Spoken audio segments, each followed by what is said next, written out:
요한계시록 21장 8절 9절 우리 같이 합독하시겠습니다. 시작. 그러나 두려워하는 자들과 믿지 아니하는 자들과 가증스러운 자들과 살인자들과 음행하는 자들과 마술하는 자들과 우상 숭배하는 자들과 모든 거짓말하는 자들은 불과 유황에 타는 못에 참여하리니 이것이 둘째 사망이라고 하시더라. 또 마지막 7 재앙을 담은 7 호리병을 가진 7 천사가 가운데 하나가 와서 나와 대화하여 말하기를 이리 오라, 내가 너에게 신부인 어린 양의 아내를 보여주리라 하고. 아멘. 자, 오늘은 우리가 읽으면서 또 읽고 또 읽고 멈춰서서 되풀이해서 읽어봐야 될 만큼 이게 둘째 사망에 참여하는 자들, 또 불과 유황의 못에 참여하는 자들이 그 목록들이 쭉 나와 있어서 이 부분들은 우리가 조금 여러분들과 이야기를 좀 자세하게 해야 될 부분들이 있어서 이 내용을 조금 깊이 있게 좀 다뤄보도록 할게요. 제가 좀 또 이렇게 성경 한 권을 또 소개해드리면, 제가 이렇게 보는 성경이 그 생명의 말씀사에서 나오는 킹제임스 성경을 이제 주로 보고 그걸 가지고 사용하지만, 또 조금 더 확대해서 보려고 할 때는 이거 한번 보시면 유대인의 신약 성경이라는 게 있습니다. 그래서 아시다시피 유대인들은 신약을 인정하지 않죠. 이제 메시아닉들이 돌아와서 신약 성경을 이렇게 번역해 놓은 것을 우리 누구죠? 김종철 감독이죠. 거기서 이 성경책이 나오자마자 저희 교인들은 이제 이렇게 하나씩 사줬어요. 늦게 오신 분들은 없어서 그렇겠지만. 그래서 유대인의 신약 성경. 요거는 보면은 유대인들이 보는 관점에서 기록을 해서 좀 보충하는데 조금 뭔가가 아쉬울 때 큰 도움이 돼요. 또 제가 또 보는 성경이 또 뭐가 있냐면은 직역 성경이라는 게 있습니다. 그건 구어체를 기본으로 한 것이 아니라 그 내용을 그대로 직역해버린 거죠. 그러니까 말이 좀 딱딱하고 좀 어려울 수도 있어요. 그러나 직역을 하다 보니까 이게 말이 구어체니까 말을 이렇게 유창하게 부드럽게 넘어가기보다는 정확한 언어를 전달하려고 이제 쓴 책이죠. 그래서 직역 성경. 그래서 제가 기본적으로 사용할 때는 여러분들에게 킹제임스 성경을 가지고 쓰고 있지만 조금 더 확대해서 이해를 해야 되겠다 싶을 때는 이런 성경들을 계속 이렇게 보충을 하고, 또 옛날 개역 개정도 함께 이렇게 이것도 보고 저것도 보고 뭔가가 이쪽에는 뭐가 단어가 어떤 부분이 더 삽입이 됐나, 또 어떤 강조점이 있나 제가 이런 거 좀 살피거든요. 근데 그걸 가지고 제가 이제 이 책으로 오늘 금방 읽었던 8절을 한번 읽어 보겠습니다. 여러분이 가지고 있는 성경책과 비교해봐도 좋습니다. 혹시나 여러분들 형편이 되시면 이 책 괜찮아요? 그래서 볼만합니다. 이렇게 요거 보시면 이렇게 돼 있어요. 유대인 신약 성경 이렇게 돼 있습니다. 아마 이게 얼마 주고 샀는지 잘 모르겠는데 하여튼 자, 이 8절이 이렇게 되어 있어요. 그러나 비겁한 자들과 이렇게 비겁한 자라고 표현을 하고 있고, 여기는 두려워하는 자 이렇게 나와 있습니다. 조금 다르죠? 예. 그 다음에 또 신뢰할 수 없는 자들과, 근데 여기는 또 어떻게 나와 있나요? 믿지 아니하는 자들 이렇게 나와 있어요. 흉악한 자들과 살인자들과 성적으로 부도덕한 자들과 마술과 마약에 빠진 자들과 우상 숭배하는 자들과 모든 거짓말장애의 운명은 불과 유황이 불타는 못이다. 이것이 둘째 사망이다. 이렇게 이제 요 유대인 신약 성경은 그렇게 나와 있어요. 물론 뭐 전체적인 맥락은 같습니다. 그러나 이제 쓰는 단어에 약간의 차이는 있음을 우리가 볼 수 있습니다. 그러면 참 우리가 여기 또 자꾸 보고 여기 내가 해당이 안 되나 하고 또 보고 또 보게 되는 이야기인데, 일단은 여기 있는 단어들을 이제 하나하나 좀 쉬운 거는 그냥 지나가고 간략하게 지나가고 조금 애매한 거는 좀 깊이 다루고, 그렇게 해서 왜 이 사람들은 예수를 믿으면서도 두려워하고 믿지 않고 가증스럽고 그 다음에 살인하고 그 다음에 음행을 하고 마술을 하고 우상 숭배를 하고 거짓말을 하고 왜 이렇게 사느냐에 대한 부분까지도 왜 그렇게 변화가 되지 않았는가? 이 부분도 다루어서 이 목록도 목록이지만 왜 이렇게 아직도 여전히 예수를 믿으면서도 여기에서 벗어나지 못하는가라는 부분까지 여러분들과 함께 다루어서 함께 나눠보도록 하겠습니다. 자, 첫 번째, 이 두려워하는 자들이라고 이렇게 표현하고 있는 이 두려운 자들은 아까 메시아닉 성경에 보니까 비겁한 자라 이렇게 표현을 하고 있어요. 여러분 그렇죠? 두려움과 비겁함은 같은 의미를 가지고 있겠죠. 왜 우리가 여기서 왜 이 말이 나왔냐 이거죠. 이게 요한계시록 끝부분에 나왔다는 것은 의미심장합니다. 21장에서 나왔다는 것이죠. 그러면 21장 앞에는 무슨 일이 있었죠? 아시다시피 이제 7년 환란이 이제 지나갔죠. 거의 이제 끝자락에 와 있습니다. 이제 여기 9절에는 마지막 7재앙을 다 가득 담은 7 호리병을 가진 천사가 7 천사가 가운데 하나가 내게 와서 나와 대화하기를 이렇게 쭉 성경은 기록하는 걸 봐서 이게 대접 재앙을 했던 그 한 천사가 요한에게 한 말이구나라고 이제 요한에게 이런 자들이 둘째 사망에 해당하는 사람들이고 또 이런 사람들이 불과 요항에 들어갈 자들이라라고 특별히 요한에게 따로 가르쳐주는 말입니다. 여러분, 근데 여기 두려워한다는 말은 믿음이 없어서 배교하게 된 자들이라는 뜻이 되는 것입니다. 여러분, 이제 마지막 때는 우리가 여기서 아무리 지금 현재 용을 쓰고 길을 써도 믿음 없으면 그냥 무너지는 거예요. 믿음 없으면 무너지는 겁니다. 다 허사예요.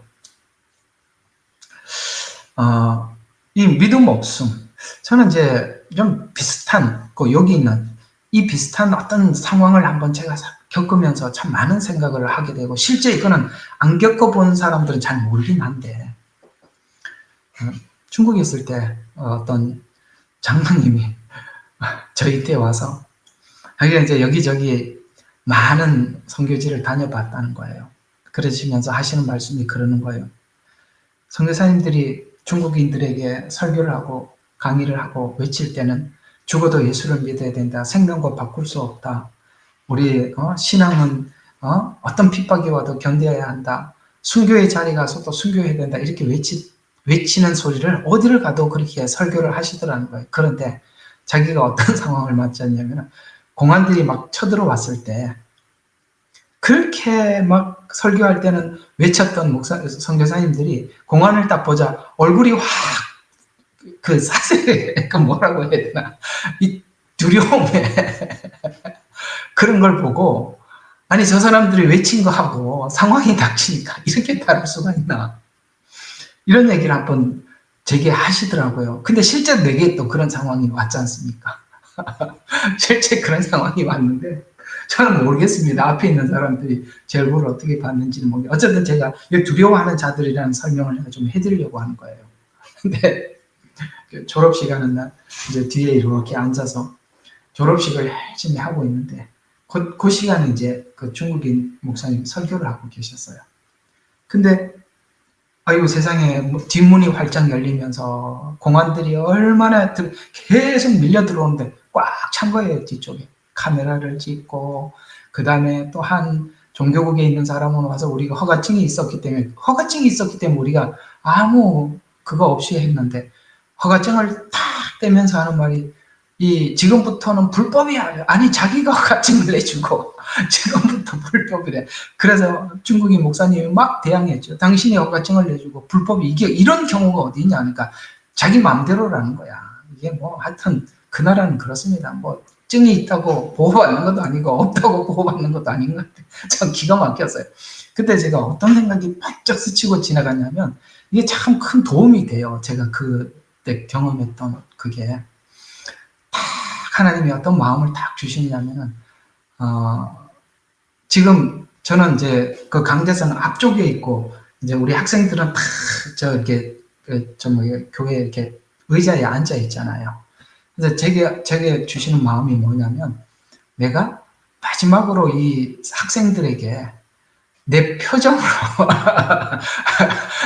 이 담담한 표정으로 마지막 선교를 하고 가겠노라고 하나님 제발 제 얼굴 당황스럽게 하지 말아달라고. 우리 믿는 사람들은 마지막에 이런 상황에서도 이렇게 하는 것이라는 걸 내가 이들에게 보여주고 가서 나중에 아이들이 이런 상황이 왔을 때 우리 선생님을 생각하면서 내가 이건 남기고 가게 해달라고. 하나님 제 표정 관리 좀 해주세요. 앞에서 내가 어떻게 보일지는 몰라도 떨면서 반짝하느라고 애는 썼어요. 어쨌든 이 상황이 보통 상황이 아니니까 바깥에는 막 엄청나게 소방서에다가 경찰 완전히 아주 그냥 난리법석이었어요. 진짜 난리였습니다. 그래가지고 이게 내가 마지막으로 아이들한테 할 수 있는 게 이거구나 이런 생각을 하고 했는데, 그때 딱 드는 게 뭐냐면은 이게 평상시에 뭐라고 외치든 소용없어요. 속에 믿음이 있느냐 없느냐에 따라서 다른 겁니다. 속에 믿음이 있어야 되는 거예요. 겉으로 아무리 외쳐도 소용없어요. 속에 믿음이 없으면 다 허사예요. 거기서 보면 어떤 사람은 담대하고 어떤 사람은 그냥 거기서 어떻게 해야 될지 몰라갖고 그냥 그 두려움에 휩싸여요. 오늘 이 7년이라는 시간이 막 와서 나팔 재앙이 임하고 대적 재앙이 임하고 엄청난 일들이 막 일어날 거예요. 우상에게 절하라 그리고 표를 받으라 그리고 그럴 거예요. 그죠? 그럴 때 믿음 없으면 두려움이 찾아올 수밖에 없다는 거죠. 그래서 오늘 두려워하는 자들이라는 말은 이 7년 안에 이 두려움 때문에 배교하게 되더라. 이런 뜻으로 여기 두려워하는 자들 이런 표현이 기록되어 있습니다. 근데 어쨌든 저는 그걸 한번 겪으면서 이런 상황이 왔을 때 이게 이런 거구나. 그 참 저한테는 큰 도움이 되었어요. 그래서 이게 한번 그런 상황을 겪고 나니까 다음에 이런 상황이 오더라도 한번 경험이 있어서 아마 많이 달라지리라 생각이 들어요. 참 좋은 경험은 했는데 아무나 누구나 할 수 있는 경험은 아니었던 것 같습니다. 자, 그 다음에 믿지 아니하는 자들 이렇게 표현하고 있습니다. 여기 이제 메시아닉 성경에는 신뢰할 수 없는 자 이렇게 나와 있거든요. 이게 무슨 말입니까? 이 두려워함과 믿지 아니함은 한 세트죠. 그렇죠? 그러니까 믿지 못하니까 두려워하는 건데 이건 똑같은 배교와 관련된 이런 이야기입니다. 짐승의 압력으로 인해서 굴복할 수밖에 없는 약한 믿음의 소유자들. 아시겠습니까? 그러니까 믿지 않음과 두려움은 같은 이 꼴이다. 우리가 믿으면 담대하고 믿지 못하면 두려움이 있는 것입니다. 그래서 우리가 이제 앞으로 이런 상황이 오면 믿음 없으면 다 허사니까 제가 그때 경험했던 거 참 믿음 없으면 아무도 할 수 없구나. 그냥 두려워서 떨 수밖에 없구나. 그 장로님 이야기가 틀리는 이야기가 막상 와보면 진짜 맞아요. 그래서 우리가 이제 마지막 때를 살아가고 있고 여러분들이 이런 시간을 우리가 맞이할 수도 있기에 제가 바라는 바는 이렇게 말씀을 여러분들에게 충분히 전해서 여러분들이 담대한 믿음을 갖도록 하나님을 진짜 정말 하나님 이런 분이시구나. 내가 하나님을 믿어야 되겠구나. 그 믿음을 내가 여러분들한테 충분히 심어드려서 이 마지막 환난 때 담대함을 갖기를 정말 바랍니다. 사랑 안에는 두려움이 없고 온전한 사랑은 두려움을 내어 쫓는다고 했습니다. 두려움은 밀려오는 거예요. 그러나 두려움은 내어 쫓아야 합니다. 무엇으로 쫓을 수 있을까요? 저와 여러분이 하나님을 사랑하고 그분을 신뢰하는 믿음만이 두려움을 내어 쫓을 수 있다라고 성경은 말씀하고 있으니 여러분 이 말 예사롭게 듣지 마시고 꼭 잘 들어두세요. 안 당해본 사람들은 이게 다 이론이지 막상 와보세요. 장난 아닙니다. 지금 잘 준비하셔야 돼요. 그때 여러분들이 말씀이 생각이 나요. 역시 말씀이 있으니까 말씀이 생각이 나더라고요. 이 말씀을 딱 붙잡으니까 그냥 돌파하고 나갈 수 있겠더라고요. 말씀이 없잖아요. 그럼 머리가 하얘지는 거예요. 아무 생각이 없는 거예요. 자, 그 다음에 흉악한 자들. 이 흉악한 자들은 종교적으로 더럽힌 자들로 우상에게 자신을 주어서 경배한 자들을 의미한다. 근데 이게 이 8절에 기록된 믿음이 없어 두려워하는 결과로 나타나는 것이 바로 이 가증스러움. 이게 가증스럽다는 말은 이게 원어를 보니까 이렇게 나와 있어요. 마술을 해서 살인과 음행하게 했던 자들. 근데 여기 메시아닉 성경은 살인자들 이렇게 나와 있어요.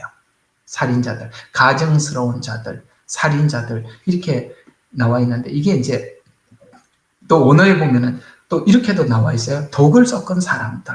그러니까 뭔가를 상대방에게 주긴 주는데 독을 섞어서 줬다는 것이거든요. 여러분 이 말씀에도 독을 섞을 수 있다는 거 아시죠? 이 말씀도 하나님 말씀이라고 주지만은 거기에 다른 걸 섞어서 우리가 이렇게 이 말씀을 이렇게 받아서 이렇게 이해를 하고 있으면 우리가 죽을 수밖에 없는 그게 독을 섞은 자들 이런 뜻이죠. 이게 이제 대략 어떤 사람들이냐면 이단자들.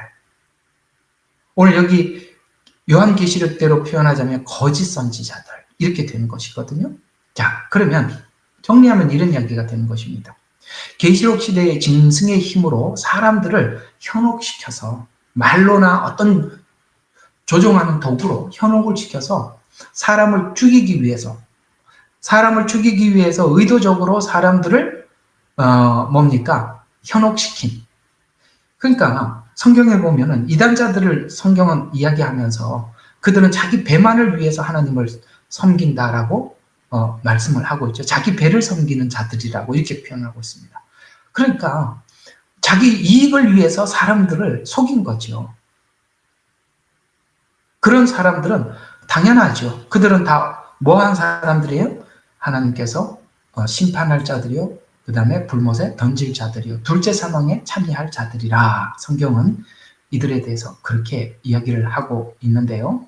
이들은 앞에 악한 행위를 하면서 회개치 않은 자들로서 자신뿐만 아니라 자기가 하나님 앞에 회개하지 않을 뿐만 아니라 타인에게도 9장 앞쪽에 9장 20절과 21절에 보니까 다른 사람들을 현혹시켜서 독을 타서 쉽게 말해서 이게 말씀이라고 주지만 그게 하나님 말씀이 아닌 걸 줘서 뭡니까? 자신뿐만 아니라 타인에게도 회개의 자리로 나가지 못하게 하는 구원받지 못하게 하는 그런 자들이라고 성경은 이야기하면서 이들은 마술을 하듯이 남들을 속여서 어떤 도구를 사용해서 남들을 이렇게 현혹하는 방법을 요한계시록 13장 13절에는 심지어 하늘에서 불이 내려오게 하여 땅에 거하는 자들을 미혹시켜서 우상 숭배를 하도록 유도했던 자들이라 라고 이야기합니다. 우리가 대략적으로 여기 요한계시록에 보면 이런 사람들을 다 거짓 선지자라고 성경은 말씀을 하고 있죠. 자, 아시겠어요? 가증한 자들이라는 것이 이렇게 남을 속이고 자기도 회개하지 않았을 뿐만 아니라 남들까지도 이렇게 속이는 자들이구나라는 것을 알 수가 있습니다. 그 다음에 또 이제 행음하는 자들 이렇게 표현하고 있는데 여기 이제 그 메시아닉 성경에는 메시아닉 성경 성적으로 부도덕한 자들 이렇게 나와 있거든요. 그래서 이 몸을 성적으로 더럽힌 자. 왜 이 사람들은 이렇게 믿은 후에도 이렇게 사나? 좀 이따가 마지막에 정리를 따로 한번 해드리겠습니다. 왜 그랬는지. 자, 그 다음에 모든 거짓말 하는 자들. 이렇게 이야기했습니다. 모든 거짓말. 여러분, 이 거짓말이란, 자, 지금 이 신앙이라는, 그러니까 하나님을 믿는 믿음이라는 이해 속에서 거짓말을 생각해 보면, 우리가 거짓말이란 어떤 상대방에게 하는 말인데, 신앙이라는 것 관점에서 보면은 이 거짓말은 하나님께 하는 게 아니라 자신에게 해서 하나님께 하는 겁니다.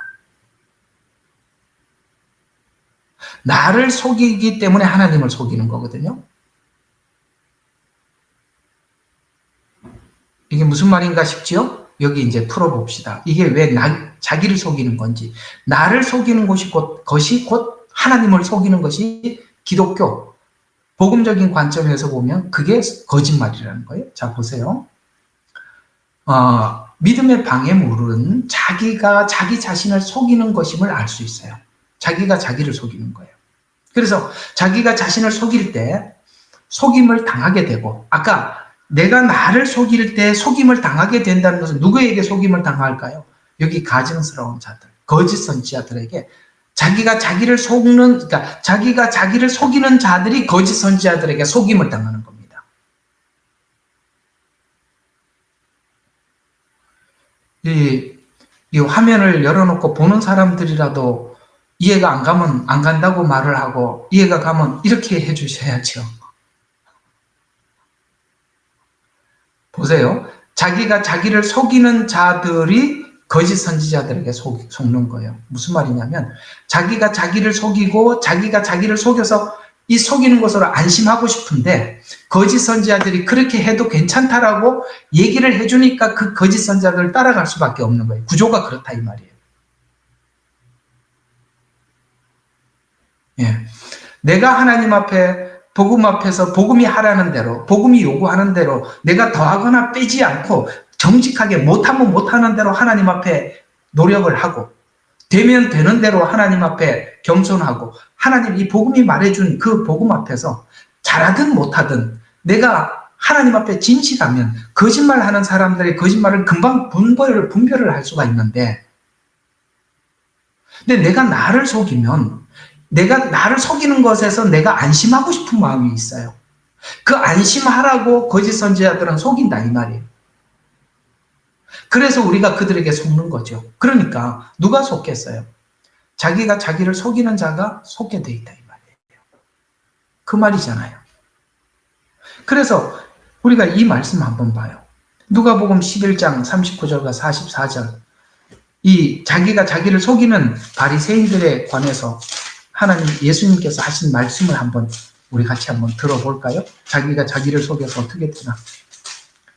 자, 어떤 상태가 자기가 자기를 속이는 상태인가? 11장 39절에서 44절까지 주께서 그에게 말씀하시기를 이제 너희 바리새인들은 잔과 접시에 겉은 깨끗하나 겉은 깨끗하대요. 그 하나 너희 속은 탐욕과 악독이 가득 찼도다. 너희 어리석은 자들아 겉을 만드신 분이 속도 만들지 아니하였느냐? 오히려 너희가 가지고 있는 것으로 구제하라. 그러면 보라 모든 것이 너희에게 깨끗하여지리라. 그러나 바리새인아 너희에게 화 있으리라. 이는 너희가 왜 겉이 깨끗한지를 이야기합니다. 박하, 운항과 각종 식물로 11조는 조그마한 양념까지도 구별하더라는 거예요. 그래서 겉은 깨끗해 보이는 거죠. 바치면서 공의와 하나님의 사랑은 소홀히 함이라. 하나님께서 복음이 전하는 정신이 뭐예요? 철저하게 11조를 구별해라. 종교적인 예배를 빠지지 마라. 이런 것들이 구약이 강조하는 것입니까? 아니죠. 그거는 하나의 뭡니까? 하나님의 공의와 하나님의 사랑을 배우기 위한 수단에 불과한 것이지. 그렇죠? 근데 이 사람들은 수단을 목적으로 삼아놓고 이걸 함으로써 우리는 깨끗하다라고 이야기하는데 주님은 뭐라고 이야기해요? 너희 속은 탐욕과 악독이 가득하다는 거예요. 거기에 대해서는 자기가 아무런 반성이 없어요. 근데 이 악독과 탐욕이 가득한 걸 뭘로 이렇게 가리고 있는 겁니까? 종교성으로. 그래서 박하와 운양과 각종 식물로 11조를 바치면서 공의와 하나님의 사랑을 소유히 함이라. 이것들도 마땅히 행하고, 여러분 앞에 있는 이런 이거 하나님 앞에 구별하고 이거 해야 된다는 거예요. 마땅히 행하고 저것도 버려두지 말아야 할지니라. 바리새인들아 너희에게 화 있으리라. 이는 너희가 회당에서는 가장 높은 자리를, 시장에서 인자받는 자리를. 그러면 앞에 이들이 왜 이렇게 종교적으로 열심히 했었어요? 이 이야기잖아요. 높은 자리, 인사받는 걸 좋아해서 그걸 유지하기 위해서 네가 한 것뿐이지. 그게 과연 네가 하나님과 관계 안에서 네가 한 게 뭐가 있냐. 44절 위선자인 바리새인들과 서기관과 바리새인들아 너희들에게 화 있으리라. 이는 너희는 보이지 않는 무덤 같아서 그 위를 밟고 다니는 사람들이 무덤인 줄 알지 못하기 때문이라. 속은 탐심과 악독이 가득하다만 그게 죽은 무덤이라는 거예요. 근데 사람들이 그 위에 서서 밟고 다니면서 그 속이 더러운 줄 누가 알겠느냐. 그 속이 더럽다고 예수님이 지적을 하니까 바리새인들과 서기관들은 회개할 마음이 없는데 화가 나요 안 나요? 죽일 생각을 하겠어 안 하겠어요? 그래서 시작된 거죠. 또 마태복음 23장 23절과 28절. 참, 이 마태복음 23장, 24장, 25장이 이렇게 연결되어 있어요.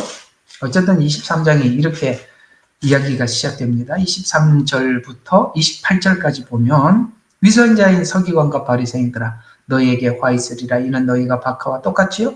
아니스와 거빈과 11조는 바치면서 율법과 공의와 자비와 믿음이 더 중요한 것은 빠뜨렸기 때문이라. 너희는 이것도 마땅히 행하고 또 저것들도 저버리지 말아야 할지든 너희 눈먼 안내자야. 자, 눈먼 안내자라고 합니다. 그러면서 하루살이는 걸러내고 낙타를 삼키는구나. 위선자인 서기관과 바리새인들아 너희에게 화 있으리라. 이는 너희가 잔과 접시와 겉은 깨끗하나 속은 약탈과 방탕이 가득하도다. 아까 탐욕이라고 해서 악독이라고 표현했고 여기는 약탈과 방탕이라고 합니다. 눈먼 바리새인들아 잔과 접시의 안을 먼저 깨끗이 하라. 안을 깨끗이 하라. 그리하면 겉도 깨끗하게 되리라. 위선자인 서기관과 바리새인들아 너희에게 화 있으리라. 7절 한번 보겠습니다. 너희에게 화 있으리라. 이는 너희가 회칠한 무덤 같으리라. 겉으로는 실로 겉으로는 아름답게 보이나 안에는 죽은 사람들의 뼈와 모든 더러운 것으로 가득 차 있도다. 이와 같이 겉으로는 사람들에게 의롭게 보이나 속으로는 위선과 불법이 가득하리라. 그러면서 위선자들이 사람들인데 이런 말을 했대요. 야, 조상들의 묘를 선지자들 묘, 여기 선지자들 묘라는 것은 참 선지자들을 이야기한 겁니다. 묘를 세우고 의인들의 무덤을 꾸리면서 이 선지자들과 같은 편이고 이 의인들과 같은 편이야 라고 사람들한테 그렇게 무덤을 꾸면서 말하기를 뭐라고 말? 만일 우리가 우리 조상들의 때에 살았더라면 우리가 그 시대에 살았더라면 선지자들의 피를 흘리게 하는 그 사람들에게 가담하지 아니하였으리라. 이해가 가요? 야, 그 선지자들을 죽이는 그 대열에 나는 가담하지 않았을 것이다. 나는 이 선지자들과 같은 대열에 있는 같은 의로운 사람이다. 이렇게 얘기를 하는데 예수님이 보시니까 얼마나 기가 막히게 이렇게까지 말하니까 예수님이 완전히 33절 뱀들아 독사의 자식들아 막 이렇게 지옥의 저주를 빼 이렇게 막 얘기를 하니 아이고 예수님과 같이 이 말을 들으면 이 사람들이 회개할 마음이 있었더라면 맞습니다 하고 나갔을 텐데 아이고 그 얘기 듣고 난 뒤에부터 이제 어떻게 죽일까 하고 의논하기 시작하더라 이렇게 얘기를 하고 있습니다. 자, 뭐 더 말을 하지 않아도 아시겠죠. 거짓말을 한다는 거. 지금 이 바리새인들은 누가 누구에게 거짓말하고 있는 거죠? 자기가 자기에게 거짓말하고 있는 거예요. 위선이라는 것이 그런 겁니다. 자기가 자기를 속이는 거거든요. 그래서 저는 신앙의 가장 큰 적은 자기가 자기를 속이는 거라고 생각해요. 자기가 자기를 속이지만 않아도 교회에 와서 무슨 지적을 해도 달게 받아요. 근데 자기가 자기를 감추고 싶은 게 있으면 어떤 책망도 받을 수가 없는 거예요. 어떤 책망 앞에서도 변명만 하게 되는 거예요. 여러분, 그런 사람들은 마지막에 하나님께서 오늘 요한계시록 21장 8절에 뭐라고 말했다고요? 둘째 사망에 참여하리라. 불못에 들어가리라. 우리가 주님 오시기는 그날까지 우리는 외식 껍데기를 벗겨야 하는 것입니다. 우리의 외식 껍데기를 벗기셔야 돼요. 하나님 앞에 벌거벗어 서야 하는 것입니다. 부끄럽겠습니까? 벌거벗었으나 부끄럽지 않는 주님이세요. 그저 하나님 앞에 있는 모습 그대로 나가서 하나님 저 위선자예요. 그냥 그렇게 나가시면 돼요. 왜 위선자인데 위선자라고 말을 하지 않으니까 문제가 된다 이 말이에요. 예? 나는 저를 속이고 살았어요. 라고 생각이 들면 하나님 앞에 그렇습니다라고 말을 하면 되는 겁니다. 그래서 이 둘을 우리가 연결을 시켜보면 가증스러운 자, 자신을 속이는 자, 이 가증스러운 자는 앞에 다른 사람을 속이는 자라고 했습니다. 이는 정말 양심에 화인을 도맞은 사람들이죠. 그러나 이 가증스러운 자에게 누가 잡힌다고요? 자신을 속이는 자가 이 가증스러운 자, 즉 남을 속이는 자들을 잡아가는 거예요. 그러니까 이렇게 생각해봐요. 우리가 교회를 선택을 하고 설교를 듣는 것을 선택하는 것도 가만히 봐요. 자기 취향에 따라서 받는 거예요. 맞지요? 자기가 자기를 속이는 사람은 자기가 자기를 속이는 사람에게 위안을 주는 사람에게 가는 거고 자기가 위선자라고 생각하는 사람들은 이 위선을 깨트리기 위해서 이 위선을 지적을 하고 위선을 깨트리기 위해서 애쓰는 사람 밑에 들어가서 그 책망이고 교훈이고 그렇게 혼나고 이렇게 그걸 눈물 흘리면서 받으면서도 견뎌나가는 거예요. 그건 여러분들이 하나님을 향한 마음이 진심인가 거짓인가를 사실은 그런 데서 드러나는 거예요. 왜 그렇게 많은 사람들 속에 숨어서 신앙생활을 하려고 하는 의도가 뭡니까? 그건 자기를 자기가 속이는 겁니다. 사랑하는 여러분, 이것이 지금은 하나님도 말씀 안 하시고 사람들도 모르니까 아무것도 아닌 것 같아도 오늘 요한계시록 21장 8절의 경고를 큰 소리로 들어보면 보통 심각한 문제가 아님을 알 수가 있는 것이죠. 그러면 오늘 여기 쭉 보면 가증스러운 자, 그 다음에 자신을 속이는 자, 마약과 마술에 빠진 자, 우상 숭배하는 자, 거짓말장이자, 그 다음에 이들의 운명은 불과 유황이 타는 것, 못에 들어가고 이것이 둘째 사망이라고 말을 하는데 앞에 있는 이 목록들, 이 사람들은 왜 그렇게 됐느냐? 그냥 정리를 한번 해보자고요. 왜 이 사람들은 이렇게 됐느냐? 첫 번째, 하나님 앞에 회개를 했지만 그 회개가 진정한 회개가 아니었기 때문에 이렇게 가는 겁니다. 회개가 진정한 회개라면 돌아섰겠죠. 그래서 이들은 단순히 믿는다고 하면서도 하나님 앞에 회개와 삶의 변화를 이루지 못해. 회개는 지, 정, 의까지 가는 거잖아요. 하나님 앞에 죄를 지적을 받았어요. 지. 그러면 내가 느껴야죠. 내 스스로가 내가 나를 인정을 해야 돼요. 이 지적받은 말씀을 내가 마음으로 인정을 해야 돼요. 의가 뭡니까? 그 마음으로 인정한 것을 삶의 변화로 가져오는 것이 이걸 보고 성경은 회개라라고 이야기를 하는 거예요. 성경에 회개를 설명하기 위해서 등장한 한 인물이 있어요. 누굴까요? 세리예요. 세리. 세리는 죄인이었어요. 그런데 하나님 앞에 돌아와서 회개하고 새 사람이 되었어요. 그래 세리가 마태가 예수님 앞에 회개를 하면서 뭐라고 합니까? 내가 불의하거나 토색한 거나 이렇게 상대방에게 해를 끼친 것이 있으면 몇 배를 갚는다고 그러지? 그 배수는 잊어버렸어요. 아, 4배. 아, 예. 내가 이런 데는 또 잘 기억을 잘 못합니다. 4배를 갚는다는 것은 구약에서 상대방에게 뭘 잘못했을 때 뭐 배를 갚고 이 정도가 나오지 4배는 완전히 갚는다는 뜻입니다. 지금 그 이야기는 그냥 뭘 갚겠다는 이야기가 아니라 자기 죄에 대해서, 지었던 죄에 대해서 진정성 있게 회개했다는 뜻을 그렇게 표현하는데 구약 방식으로 4배를 갚는 것은 최상의 보상이거든요. 그래서 회개는 실제적인 변화가 일어나야 그것이 회개라라고 성경은 말씀하고 있는 것이지 우리가 그저 말로만 하나님 앞에 회개합니다라는 여러분 우리가 이 목록들을 쭉 보면서 뭘 느끼세요? 여러분들 하나님 앞에 여러분과 제가 회개할 게 많아요. 그러나 그 회개들이 피상적인 회개가 되어서는 여러분 끝에 가서는 절대로 하나님 앞에 오늘 이 21장 8절의 경고에 벗어날 수가 없는 것입니다. 그리고 우리 자신에게 물어봐야 하는 것입니다. 얘야, 너는 진정한 회개를 했느냐? 라고 물어봐야 되는 것입니다. 두 번째, 표면적인 신앙입니다. 아까 바리새인들에 대해서 우리가 살펴봤지만 그들의 신앙은 마음속 깊이 우러나오는 믿음으로 하나님 앞에 신앙 고백한 것이 아니라 단순히 믿는다고 말하면서 진정한 회개의 삶의 겉으로는 신앙을 고백하고 있지만 실제로는 하나님과 깊은 관계를 맺지 못했기 때문입니다. 예수님께서 이러한 표면적인 신앙을 가진 자들을 위선자라고 비판하셨는데 믿음이 내면의 변화로 이루어지지 않았다는 증거가 바로 표면적인 신앙입니다. 그러니까 신앙은 가져야 된다는 건 아는데 진정한 변화를 가져오지 못하면 자연스럽게 나타나는 게 뭐냐면 그저 표면적인 종교성만 발전한 것입니다. 그래서 우리가 표면적으로 종교성만 발전한 예배 빠지지 않고 봉사 열심히 하고 뭘 해도 팔거도 붙이고 하고 우리는 그런 걸 보고 믿음이 좋다라고 이야기를 하는데 그 믿음이 진짜 좋은지는 그런 걸 하고도 아무도 알아주지 않아도 계속 하는지를 보셔야 돼요. 남이 안 알아주면 안 하면 그 사람은 표면적으로 하나님 앞에 하는 것이지 하나님 앞에 하는 것은 아니에요. 하나님 앞에 하는 사람들이 칭찬을 하든 말든 고맙다고 인사를 하든 말든 상관이 없다고요.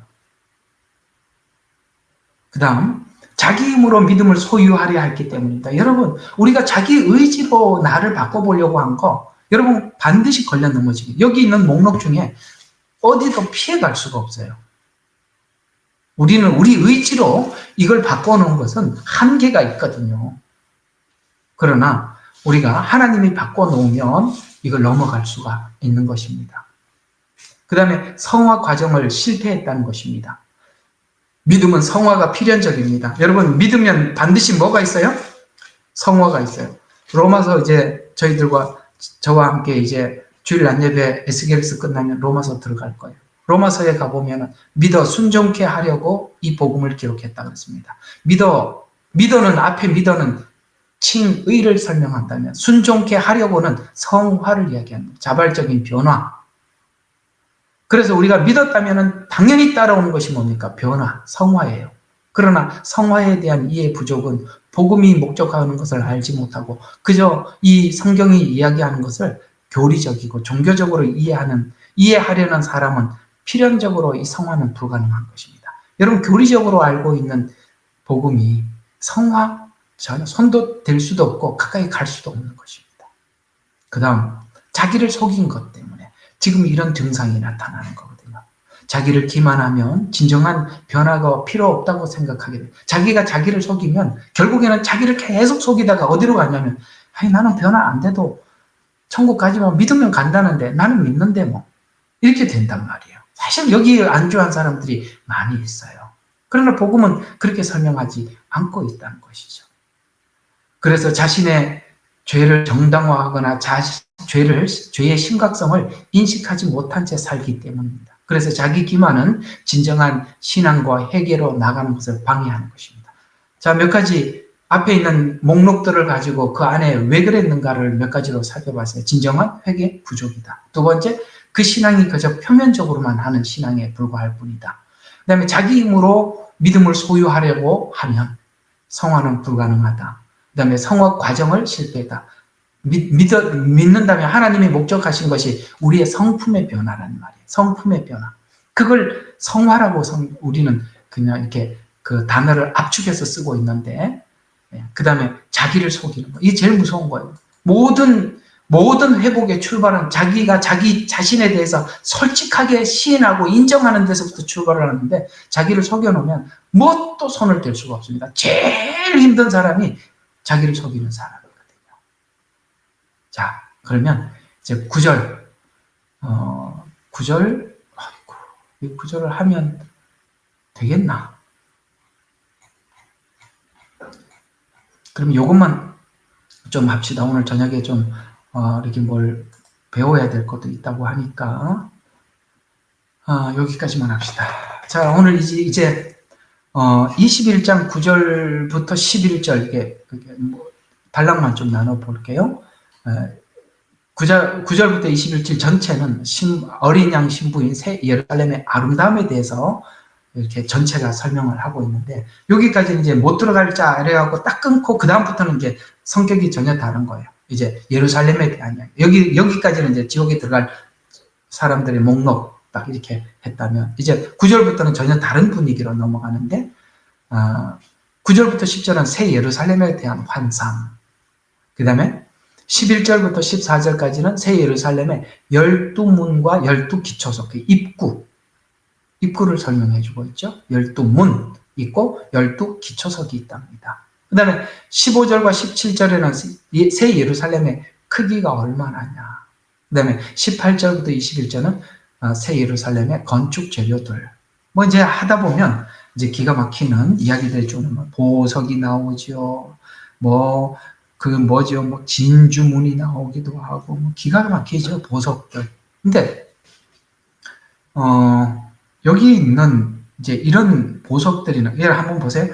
21절이니까 12대문은 12진주문이니 그 문들은 각각 한 개의 진주로 되어 있다. 이렇게 얘기하고 있습니다. 여러분, 우리가 지금까지 봐도 진주가 문을 만들 만큼 큰 진주를 본 적이 있다 없다? 없어요. 문이 진주만 하대요.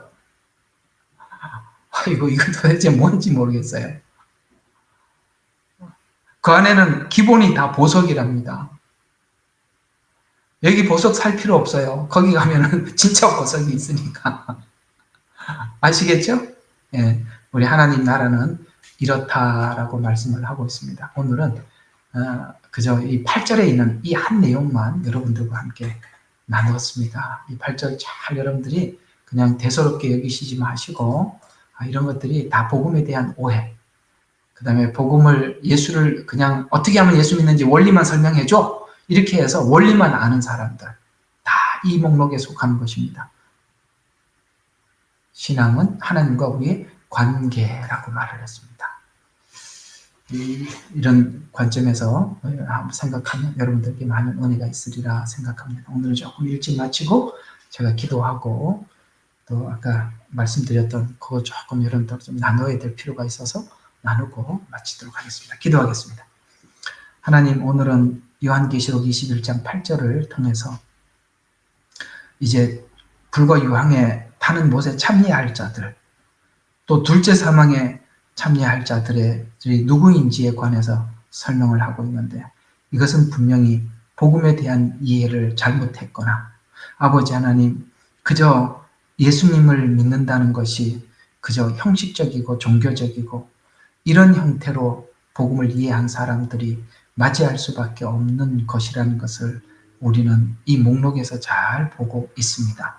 이 목록에 걸려서 들어가지 못하는 것이 아니라 아버지 하나님, 진정성 있는 믿음을 갖지 못하면 이 목록 안에 분명히 거할 수밖에 없음을 성경은 우리에게 말씀하고 있음도 깨닫게 도와주시옵소서.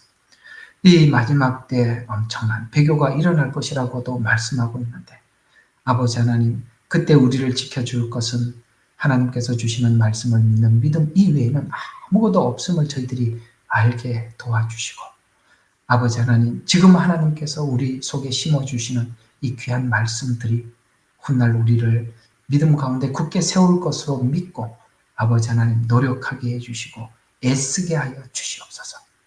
예수님 이름으로 감사하며 기도드렸습니다. 아멘. 우리는 역사상 가장 중요한 시점을 지나고 있습니다. 하나님께서는 하나님의 일을 하시기 전에 사람을 준비시키셨음을 우리가 알고 있습니다. 하나님 말씀은 마지막 때에 대추수, 대부흥의 때가 있다고 분명히 예언하고 있습니다. 아멘. 하나님의 말씀이 그대로 성취될 것을 믿습니다. 예레미야 눈물은 잠자는 교회와 영혼을 깨우기 위해 노력하고 있습니다. 이 가슴 뛰는 일에 함께 하길 원하시는 분은 카카오 채널로 연락 주시기 바랍니다. 당신은 위대한 하나님의 사람입니다.